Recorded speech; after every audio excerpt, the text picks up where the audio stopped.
Good morning, everyone. My name is Lisa Friedlander from Next, powered by Shulman Rogers. We are an innovative new model for the delivery of legal services for startup and emerging growth companies. And we are honored and excited to be here today with our partner, SeedSpot, to provide the perfect environment for entrepreneurs to come and practice their pitch with Pitchmasters. So today we're excited to have Laurel back pitching his fantastic company, and we're really excited to see the changes that have been made. And then after Laurel, we'll all just give our individual feedback since we're such a small group today. So without further ado, Laurel, I'll turn it over to you and feel free to share your screen. Definitely, no, I appreciate that. Give me one moment. Okay, share. Can you guys all see my screen? We can. You're good to go. Okay, so I'll start. Well, good morning, everyone. My name is Laurel, and I'm the founder of Spark, the people-centric marketplace. Spark is the future of social networking. We are revolutionizing how professionals connect and engage and employers. Our community uses Spark to communicate directly with employees to secure jobs and earn money through knowledge sharing. Now, you may be thinking, what makes Spark unique? There are many other platforms where you can earn money and get it and get a job. Where Spark differs from everyone else is that we have solved one nagging problem for our core user, the college student, and our core customer, the employer. Employers want to hire the ideal college student, and students want to dream employer, but the disconnection between them creates the hiring pipeline jam, which frustrates both parties by wasting time and money. Students' priorities are finding and trusting the best form and tools for engaging employers, but only 8% find the Career Resource Center helpful. Employers face high recruiting costs and miss out on their ideal student. And how do I know this to be true? Because it costs more than $6,000 to recruit one student. So the solution is an efficient and cost-effective way for college students and employers to connect directly. And on Spark, we provide the solution through 3 simple steps. First, companies can search for any student organization based on school, interest, and location. Then employees can provide any context of the event with the student organization. And the last step is to highlight a few dates that would be ideal to hold the event. Finally, the student accepts the engagement, and just like that, they have arranged a recruiting event on demand. We currently have more than 100 student-run organizations and companies. The students and recruiters can send job posts or ask questions directly. This image you see right here is an actual chat between Vista Equity Partners and Yale Alternative Investment Students Club. Here are a couple testimonials, one from our paying customer, Star Mountain Capital. They recruited a student from Harvard University for the internship program, and BCG hired Jonah for their full-time consultant associate program. We make money 3 ways. 1, based on every hire. 2, a monthly fee from companies using our SaaS tools. And 3, anytime a person makes money on Spark, we take 7%. To date, we have more than 40 companies, and our projected annualized recurring revenue is $46,000. And some of the customers, as you see, are Google, Facebook, and BCG. We have more than 4,000 users and more than 50 college students that have earned money on Spark, totaling a gross market value of $5,000.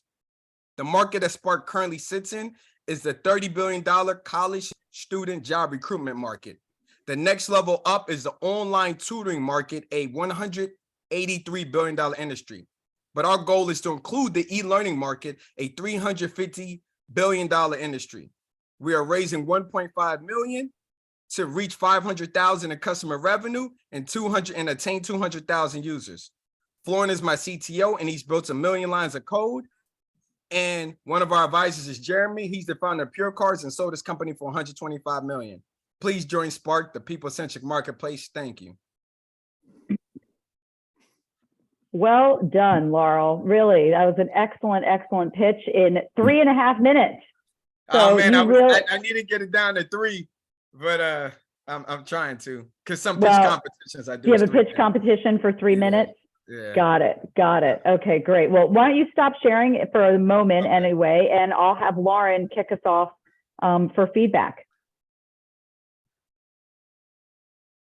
Hey, Laurel, good to see your presentation again. I think there was some really marked changes that were really helpful this time around. So a couple things that I noticed that really helped me this time was in the beginning, you talked about our core user students and our core customer employers. And so that I think did a great job just setting that foundation. I also really liked the 1, 2, 3 with the screenshots. I think it was very intuitive. Let's see. A few things that still I think would help create some bridges throughout and maybe some transitions throughout the presentation. Before going into the 1, 2, 3, for me, it would be helpful to understand, because you talk about the problem and how much money it costs, and then we go into 1, 2, 3. What about something like saying, let's say a recruiter wants to blah, blah, blah, like give us a scenario, because that's what I'm trying to do when I'm listening to you. I'm trying to think of, okay, what would be a scenario that someone would use this? So give me one that I can go with, and even say, today they would have to blah, blah, blah. So almost illustrate that problem. And then we go into the 1, 2, 3. Because I'm having to do a little bit of connecting dots just in my head that I think you could do for me. So that's kind of my biggest first piece of feedback. My other that I was also trying to kind of guess while you were talking was like, what are the ways that students make money? So you talk about taking a fee, you talk about students have already, collectively made X number of dollars. And I was wondering the whole time, okay, what are they doing? You mentioned tutoring at the end. Yes. So then I'm like, oh, okay, that must be one of the ways. I'm guessing there's other ways as well. But again, I think just helping light that path for us in the beginning to say, these are the most popular ways, or even showing a chart of, so far students are, tutoring, they're hosting events for, companies or that sort of thing, I think would really help me. And then my third and final piece of advice is when you're getting ready for the ask, before we go into the team, I'm wondering, where are we in the development timeline in total? Like, are we in the first 10% of what you see? Are we halfway through? What does it take in investment wise to get there so far? From probably sweat equity and your own investment. And then show me where, when we have this infusion of capital, here's where that's going to get us within the next 6 months, 12 months, so that it's really obvious kind of what an investor is contributing to and where we could expect to be post investment. Definitely. No, I agree with that feedback in regards to providing context for, the students make money tutoring and college consulting, as you can imagine. So that's their knowledge sharing, because they've studied K through 12 all the time. So they have that skill. We're just, it's very underutilized that we're unlocking. But like you say, creating that scenario for like how the employee currently uses it. Someone mentioned that, a VC mentioned that yesterday. So great. Yeah. So I love that. I love that people are curious. That's a good sign. If people are sitting there going, okay, I'm trying to figure it out, but then half my brain is sitting here trying to ask myself questions and take context clues, instead of if you were, lighting that path for me really clearly, then I'm 100% locked in. So I love that you're consistently getting that feedback, and clearly you take feedback very seriously. You've incorporated it just in the past month. So, congratulations on the progress here. Appreciate that. Thank you. Awesome. I agree. I echo. I remember the 7% student making money was my comment last time around. I didn't understand it. This time I didn't understand it much better. That was sort of the one piece. I echo Lauren's comments, and it sounds like from your VC too. Still don't quite get it. Still not even 100% sure you need it. Like, I mean, as you grow and build this, it'll be interesting to see if that's a piece of this that rises to the top or falls away, because the everything else is so compelling. And the folks that you already have and are using, like, I don't know that that's actually going to be a thing as you build this. But regardless, completely agree, still didn't get that money-making piece of it. So try to do that a little bit better. I think the idea, are you going through investment clubs and setting up events with investment clubs? Are the clubs the users, or is it the individual student, or is it both? That part was a little unclear to me. I love the idea of going through investment clubs and setting up events via these clubs and get, students all at one time. I think that's a great idea. It just was a little unclear if it was one or the other or both. Yeah, so the way it occurs is like, so for instance, like the Wharton Emerging Markets Club is on Spark in the consulting club. They literally can reach out. Now, of course, it's Wharton, so they have a lot of the private equity firms target them. But say it's a boutique shop, that boutique shop can reach out directly to the Wharton Emerging Markets, Emerging Markets Club, and vice versa, to send jobs or arrange a recruiting event. Instantly. I think that's brilliant. These clubs are really powerful on these campuses, especially in the finance sector and all these types of jobs. They play a really large role. So I think that's great. I would even emphasize that a little bit more in terms of getting, access to many via the club. How many clubs are on these campuses? That's who you're targeting. I would actually build that up a little bit more, because I think that's really powerful. And also ties into one of my other points in terms of your go-to-market strategy. Like, you didn't talk at all about how you're going to go to market. So I think mentioning these clubs is actually a really good go-to-market strategy. So you could hit both of those with one. On the competition side, I think you got to do more than just your triangle slide and mention, like, there's Handshake, like there's some really big portals out there for college students finding jobs. So I think you need to really talk about that and address how they do it versus how you do it, and not just leave it to that pyramid slide. I think you need to do definitely. I more. agree. I actually have a go-to-market slide and a competition slide where I include Handshake. I don't know if I can show it, but I incorporate those in my 4-minute pitch. But some competitions that were 3 minutes, I haven't won, and I felt like I've left money on the table. So I'm trying to figure out how to improve my pitch to get it down to 3 minutes. I know, it's hard. Yeah. Maybe you could cut out sort of the problem, setting up the problem, just do those couple of you took your time setting out the problem, which is fine if you have more time. But if you only have 3 minutes and you need to get that other stuff in, maybe just sort of reduce the time on the problem. Those statistics that you have about 92%, and those are really powerful. I think once you say that and the cost for the employer, we get it. You don't need to spend. So maybe you could, cut that out a little bit. No, I agree. Someone said to slim the problem in order to add the other. So I'm definitely exactly, because everybody pretty much gets it, and you've got those good statistics about career counseling, and anybody that has a kid in college that's gonna go off pretty quickly in terms of those counseling offices not being ideal. And then the last thing for me, again, to echo Lauren's comment, I need to know a little bit more about your current traction, right? You glossed over super quickly, number of clubs, number of students, you have great testimonials. I love that. Maybe at the same time you have the testimonials, you talk about current traction, how many clubs, how many matches have been made, how many dollars saved, how many, just something a little bit quick to let us know where you are. Your ask is pretty big for, it sounds like for where you are stage-wise. So you're going to have to really show me that you have really got this in order to raise $1.5 million. Otherwise, I would say drop it down to, $500K, $250K. If you need to prove it a little bit more. But for $1.5 million, you need to show me that you really, have this down pat, if that makes sense.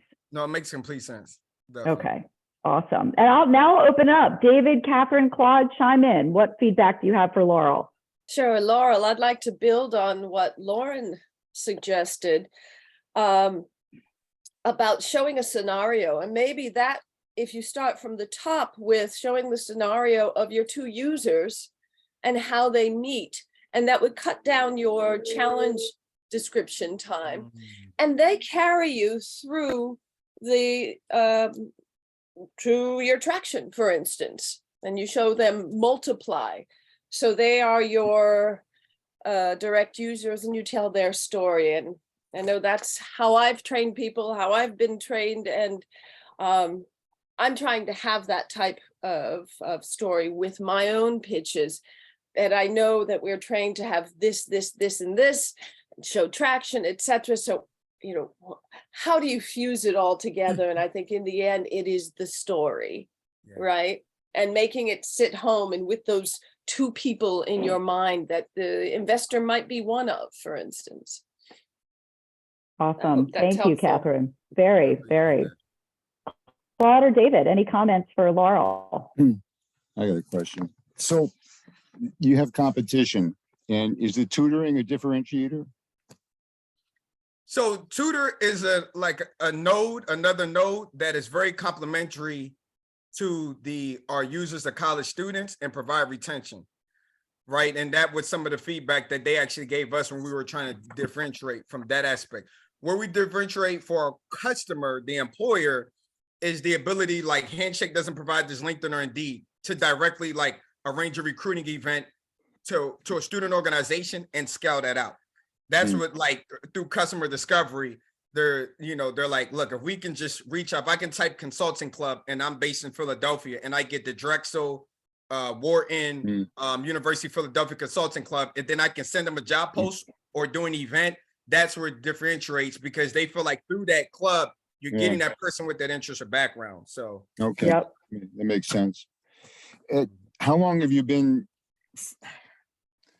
What I'm trying to understand is your growth and how long it's been since you started, I guess, or how long it took you to get from where you are. Yeah, so we launched our beta in July 2021 when employers and things of that nature can actually use it. And we have 4,000 users, more than 4 companies, about 8 hires that I'm aware of. We have $4,130 in customer revenue, but $5,000 in GMV, and that GMV is through the college students that have made money through tutoring and college consulting on a platform. Good. All right, that makes sense. I have a question, I guess, just for myself. So I'm not sure there's a definition of startup, because I find some companies with 2,000 employees that say they're a startup. Where does pre-seed fit into this? Because I'm looking for investment. I have no revenue, and I consider myself pre-seed. And at some point, once you have an investment, I think you're over to seed. Where does pre-seed start and stop? Yeah, no, they're great questions for sure. For sure. Go ahead, Laura. I didn't mean to cut you off. Yeah, so I would say, so pre-seed for us, we haven't got any outside capital. Like, I've won capital through like grants and competitions, hence why I want to improve my pitch, because I felt like I've made like second place and third place on some, and I left 120,000 on the table. That is not dilutive. So I'm like, all right, let me just build it for 3-minute pitch, and the capital I've used, right? So with pre-seed, it's just to prove the proof point of, like, if I had this much capital, I'm pretty sure that I would be able to hit those markets of 500,000 in customer revenue, 200,000 users. I kind of have like a funnel of how I feel like I spend $5 to get 1 user. For every 5,000 I spend, I can get 1,000 users. And out of those 1,000 users, I get about 100 that are active. Out of those 100 that are active, I get 2 that will be hired. And just off of that model, we take 7.5%. So, I kind of have it broke down like that. And Lisa brought up a great point. When I talked to the other VC yesterday, he was like, look, I just said 1.5 because I was like, let me just try to swing big. But he said, if you prove out the 5,000 and the 5,000 again, then just getting 200,000 and scaling that out would make the most sense, and then building from there. But I just said, it's hard to raise capital anyway, so maybe it's harder to raise 200,000 than raising 1.5. So Claude, I think it's easy, and Lauren, I know she's going to have comments on this too, because this is what SeedSpot does so well. For me, I think about sort of startup, sort of the ideation, sort of experiment phase is really pre-seed, right? It's really just an experiment. Laurel has an experiment now, right? It's got 10K in revenue. He thinks it's going to work, but it's really just an experiment. So pre-seed is typically friends and family, pitch competitions, maybe some grant money. They're non-dilutive, which is awesome. 50,000 to 250,000 typically. And you're basically proving, well, it's usually no revenue or very little revenue, because again, it's an experiment, and you're trying to prove that there's a problem and there's a solution and you have a product market fit, right? And that people are being receptive to what you're putting out there in the marketplace. Once you do that, that's sort of like, once you do that and you have revenue, let's say 50K to 250K in revenue, right? Then you've kind of proven that model. You've proven that the market is speaking, people are interested, and I've kind of figured out my strategy. So if I raised a little bit more money in a seed round, which typically can be angel investors, at larger check sizes, right? Then I'm going to be able to really start growing and getting my customer acquisition costs down and thinking about entering other markets. And, that revenue is, 100K to $1 million, let's say, ARR. And then once you do that, then you kind of move into more of either a super seed or series A, when really it's just all about scale. You've got everything down, right? Everything is humming. And then you're just going to really add fuel to the fire with a larger size investment, maybe $1 million, to $5 million. That's how I like to think about the stages. Lauren, I know you've got thoughts about this because you guys deal with this all the time. Yeah, I think you nailed it, Lisa. I think you nailed it. I like to think about things as just how do you de-risk an investment as an entrepreneur? And there's a number of ways to do that. So to Claude's point, revenue is a way to de-risk. You're showing the best validation possible that someone's willing to pay for this. Mm-hmm. Showcasing what you've been able to do with the resources that you have, having a solid go-to-market strategy that's built on assumptions that you can point back to experiments that would lead you to believe, hey, when I spend X on marketing, I tend to get Y customers from that. So what are you could even play a game of like, okay, what are the questions that an investor would ask me at this point when it comes to risk? Like, why wouldn't someone invest in me? And if it's, they may not think that I have enough product development. They may not see my team as experts. They may not, okay, well, how do we, those things are all part of reality. And lots of startups get investment with risk. That's why it's an investment. People are betting on you breaking the odds and going big and making them lots of money. But I think showcasing, putting your best face forward and showing how, hey, we understand that these areas are risky. Here's what we're doing to mitigate that. And you don't have to necessarily phrase it that way, but when you talk about in your pitch, here's our solid team, here's our board of advisors that comes with X number of years of experience. We have this many conversations in the pipeline. What's holding us back right now which is why we need this funding that's going to get us here. It's much more clear instead of like, oh, we need capital, like, and there's a black curtain in front of like what we might use it for. And I think too, there is a tendency for entrepreneurs sometimes to feel that like capital shows that they're a viable business. If they can raise capital, it shows that they're a viable business. Which isn't necessarily, like, we've seen that Companies raise capital and have nothing to show, just vapor, or plenty of very viable businesses, don't raise capital either because they're not successful or they choose not to. Right. So I know that's a vague, I think, Lisa, you had a great comment. And then I would just prioritize like de-risking when you're thinking about telling that story. That's what I'm doing, is de-risking, because I need the monies to build the platform. So I have no customers, no possibilities of customers until I have the platform. So I'm de-risking it by finding companies that will agree to use it once I build it. Yeah, that's great. That's absolutely right. Yeah, minimize risk. If I could speak to that, Claude, though, you have the opportunity to test and have actual test feedback from people that you test with. A paper prototype, you want to test something simple, a minimum viable product. what, might be a simple exchange that you don't need to have a platform built for, even, just the smallest part of that, so that you could get feedback on even the smallest exchange with the user. And so Absolutely. right. Super important.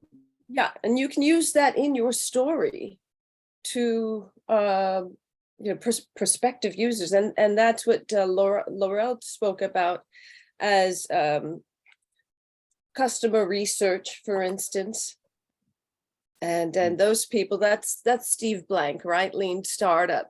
Go out and talk to potential customers. You don't have any revenue. Ask them if they could use something like you are suggesting. And how much would they pay for it?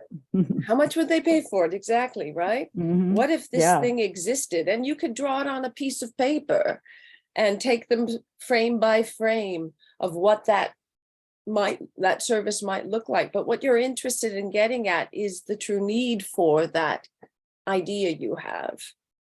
Yep. Great points, Catherine. Thank you. Sure. Thank David, any comments? And great questions, Claude. Thank you. Yeah. It's a really challenging position to be in when you're just starting. And we get it. And I encourage you to check out Seed Spot too. They've got amazing boot camps and other types of programs. There's lots of them out there. So these accelerators really can help you refine all of the things that we've just been discussing to sort of get things off the ground. This is my 7th startup. Oh, well, then you're well experienced. 12 years ago. So. Huge in your story. Then you know. But Lisa, David, to any that comments? point, sorry. Sure. No, Just go very ahead. quickly, to that point, it does change, Claude.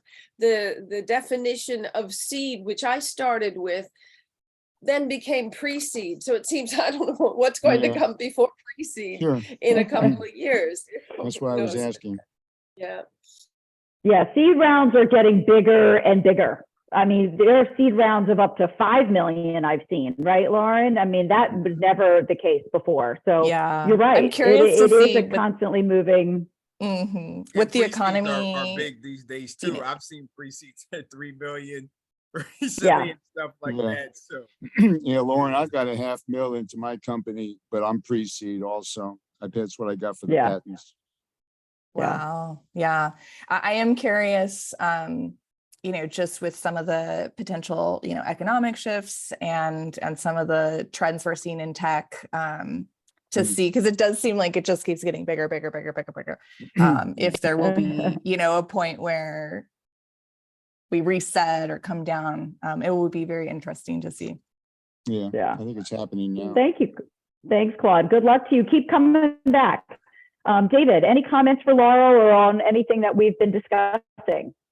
Yeah, sure, Laurel. So I'm an alum of the Boston Consulting Group, so it's interesting to see their logo on the page there. They're actually, we have 2 BCG consultants doing events on Spark. Actually, BCG's done, like, the consultants have done many events, and I'll actually put a link. There's an event actually this week, I believe, and in a couple weeks. So BCG's, just because a lot of my classmates in grad school ended up working at BCG, so that kind of just been a funnel. But like, if you go to our event section, if you click that link, you would see like a consultant in DC. Actually, he's doing a mock case study. Oh, great. Where did you go to grad school? I went to Fuqua at Duke University. Great. Okay. I have an MBA as well, so that's good to hear. Well, perfect. So in terms of context here, you mentioned 3 minutes and 4 minutes and whatnot. Usually what I'm thinking through is like you've got 10 minutes or 20 minutes or something along those lines. So is there a particular context that you're working through to try to really get that pitch out there? Yeah. So pitch competitions that I've recently, been admitted to and participated in, they've been 3 minutes, so I feel like they're usually 3 to 5 minutes. Yeah. So I feel like if I can get it to 3 minutes, and then I can just expand on the other stuff if I have 4 minutes or 5 minutes. So my goal is to get it right at 3 minutes. And Catherine brought up a good point. And I'm in part of City Bridge Accelerator, and they felt like if I was able to tell the story in the beginning of like the student, and that like can set the tone for everything. And that's probably my best option or way to actually execute with 3 minutes and include everything else by creating that narrative, and literally within the narrative, highlighting like the competition, everything else. So I'm thinking that would be my next approach, from that standpoint to Sure. really, Well, and at some fundamental level, I'm hoping to build off the comments, because there's been a lot of great feedback so far. So, and I'm not sure I'll get too much into the details, but at some fundamental level, you're trying to tell a story, right? And human beings, I'm more of a mathematician in spirit, but we communicate with each other through stories, right? And so the best way to tell a story that I know of is to focus on the who, what, where, when, why, and how, and just think through those things and say, well, make sure when you've got 3 minutes, right, you've got to make every word count, and just to focus on that storyline of making sure you're checking all those boxes. And I think you did a pretty good job. If I were grading, I give you an A, and we're just trying to get you to A+. It's a competitive world out there. So that's what we're trying to do. And I think you got the who down, and for the what, where, and when, I'd almost like to see maybe not so much a day in the life, but sort of what's the customer experience. And if you come at this from understanding the experience that your customers are going to have in every context, and just tell that in a 30-second vignette, you might get where you need to go on that side. It's a thought. And then in terms of the timing was mentioned before. So the timeline, have you raised money so far? What are you going to do with it? And what are the next 6 to 12 to 18 months going to look like for you? And then just the dollars, right? So how much have you raised, and what are the financials? You mentioned you've made revenue so far.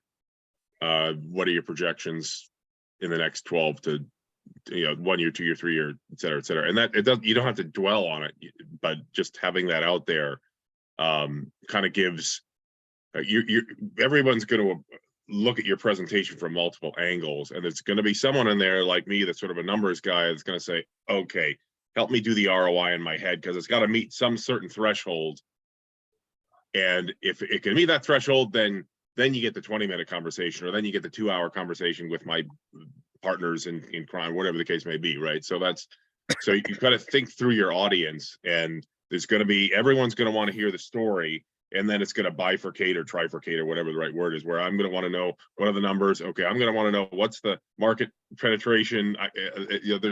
Everyone comes at this from a different perspective, and it's a challenge to do that all in 3 minutes, and I recognize that, but I figure that my feedback's more at a high level, just in terms of on that context. So hopefully that helps. No, it does. No, great feedback. Great feedback. Yeah, I mean, well, I think overall everybody's big fans of you and what you're doing and how you presented, and a few little tweaks. It seems like the overarching themes are, maybe less time on the problems because you have limit 3 minutes. Walk us through a use case in terms of, and when you're explaining your solution, tell us the story of a use case as you're explaining the solution. Either get rid of the 7% thing and save it for Q&A, or explain it better, one or the other. And then again, lean into the go-to-market as the clubs. Like, we are reaching through the clubs. They're setting up all these events. How many events have they set up? How are they reaching these students? And lean into that as your go-to-market strategy. And then lastly, I didn't mention this before, but as I'm sort of thinking about this in the background, and it seems like all your stuff right now is very finance focused, which is fine. And maybe that's your background and your context, but maybe you also want to sort of silo this off a little bit and present it like, we're going to go industry sort of by industry. Right now, we're attacking finance and consulting. We are going to be the premier way for finance and consulting firms to access these students, and vice versa. Next up is healthcare and whatever, I don't know. It just seems like you're all because that you mentioned that's the way I've been able to get employers. So I used to work in private equity and investment banking, But I said, so I had some context there, but I said, okay, in order to onboard them swiftly, let me be the go-to place. So we have more so 90% is VCs, private equity, and hedge funds on the platform. Yeah. And then some of the students on the demand side have said, can we expand the palette? And then that's when we were like, okay, let's get big tech and consulting because they're adjacent. Someone that's interested in private equity and stuff like that would be interested and those other things. So like you said, but we have these it could be a real part of your go-to-market strategy in terms of, you know, your focus. I didn't know if I could share it just from a critique of my competition slide. I know I didn't highlight it, but I don't know, or if I'm unable to, if I could just pull it up and if just from a design standpoint, people can, okay. Let me, no problem. Yeah, it's the number of slides and the information in 3 minutes. I wonder about just telling the story and keeping it to a minimum number of slides as an alternative. Lisa and Lauren, I'm curious about what the. I was thinking the same. That. I was thinking the same thing. You almost, if you've got 3 minutes, then you get to make 3 to 5 points. Period. And it's always that. And if you want to hear more, and then into the next phase, right? Correct. Right. You're right. Yeah, I mean, I think you could easily bring up this slide, Laurel, and say in literally 15 seconds, you know, not even 10 seconds, we are the only organization, you know, that is attacking the market this way via a club event focused on, you know, industry silos, costing a fraction of what, you know, I think you just spend like 8 seconds on this. And then if somebody wants to dive in and ask you more questions about Handshake or LinkedIn or whatever, they certainly can. But this is at least sort of more in line of what folks are going to look for from a competition than your other pyramid slide. I'm going to mention this tutor piece. I find that uber confusing in your storyline, and in 3 minutes, I think it's doing you more of a disservice than it is doing you a service, but you'll have to figure that piece out. Definitely. No, I'll put a lot of thoughts. And the last thing I wanted to show, I didn't know if anybody else had critiques on the slide, was my go-to-market slide. But Lauren had some more.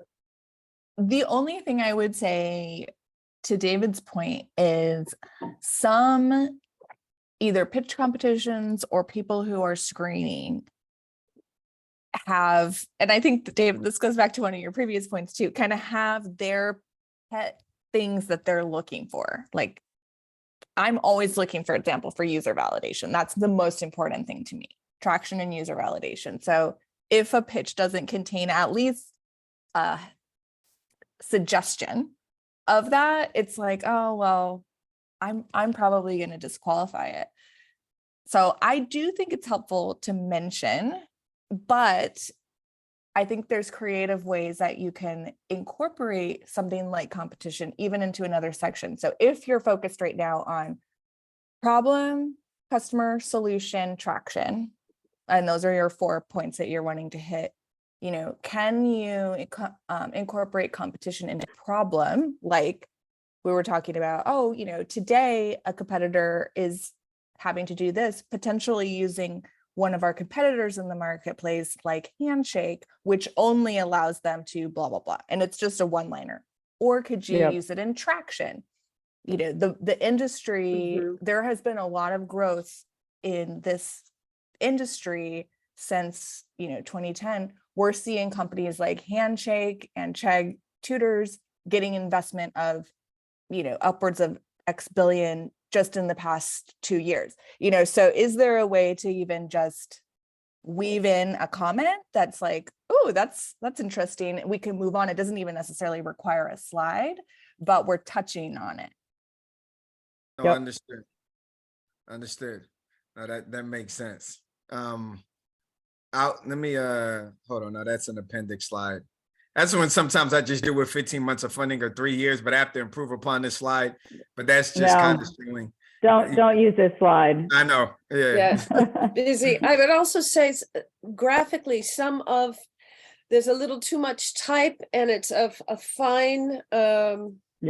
Yeah, yeah, I noticed that in some of I the think slides. There are some ground rules for having the absolute minimum font size you want to use in a pitch deck, and I think It's 22. which is, yeah, I was going to say 24, but I whatever. think you're right, actually 24. Yeah.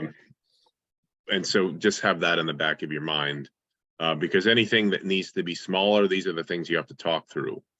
And if they and if they want more information, that's great. You're doing your job, because the purpose of what you're trying to do here is to get the next meeting. Trailer to Right. the movie, as we always say. Right, right. If Right. my vision, if I was going to pitch the slide, I would remove the the 3 lines below. Like, it would just be outbound sales strategy and email marketing, and I would just Exactly. speak to it. So that would be hypothetically if I was to incorporate kind of like my like go to market strategy. So I Right. don't know if anybody had feedback on this. Yeah. And your progress to date slide also had 3 lines with a lot of space between.